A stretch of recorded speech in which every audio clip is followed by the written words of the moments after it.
एबे आमे देखिबा टैबलेट रे रिमोट डेस्कटॉप क्लाइंट बा आरडी क्लाइंट केमिति इंस्टॉल करिबा।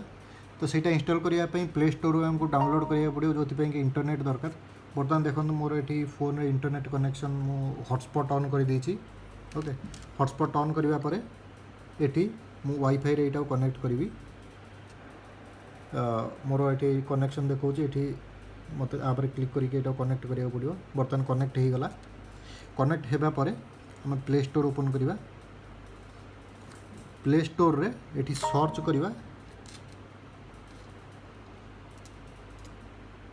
रिमोट डेस्कटॉप सर्च करिवा। सर्च कला पर देखो ये तल आउ टिके तलू स्क्रोल करे remote to go RDP VNC for Android करके एप्लिकेशन आसो जार चिन्ह आप देखिपे ये थी तापर क्लिक करिवा। क्लिक करिया पर इंस्टॉल ऑप्शन आसीबो। इंस्टॉल ऊपर क्लिक करिवा। एठी हमें एक्सेप्ट करिवा।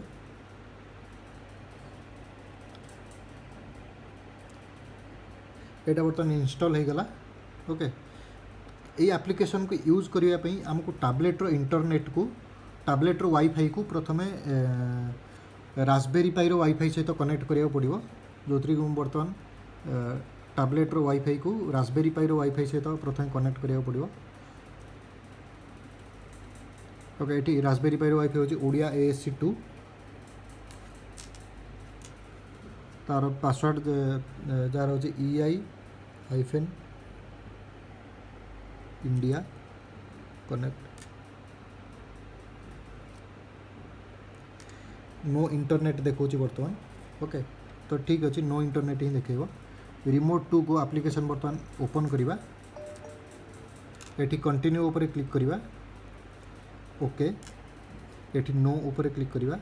बर्तमान आमको प्रथम थर पर जिते आम आरडी क्लाइंट इंस्टॉल करवा आमको न्यू कनेक्शन पे ऐड करिया पड़िबो। ओके तो से आम न्यू कनेक्शन ऊपर क्लिक करिवा। ओके करिवा। बर्तमान आरडीपी ऊपर ही से सिलेक्ट होकर ऑटोमेटिक आसो आमको से ओके करिया पड़िबो।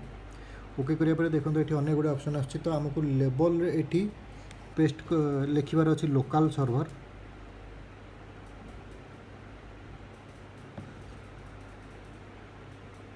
लोकल सर्वर लिखिली ओके करिवे। होस्ट रे लिखिवे 10.42.0.1 10.42.0.1 ओके करिवे। बर्तमान बैक ऊपर क्लिक कले से सेव पई पचारिबो। तो आम एठी बर्तमान सेव पई यस करिवा। एटा बर्तमान सेव हो गला। एटा ठीक अछि कि नहीं केमती जानिबा आ पर क्लिक कले एमिति स्क्रीन आसीबो। एटा जानिबा जे हम ठीक अछि बोली। तो एटा आरडी क्लाइंट बर्तमान इंस्टॉल हो गला। एई थ्रू ही आम सिंक करि परिबा आउ इंटरनेट भी कनेक्ट करि परिबा रास्पबेरी पाई सहित।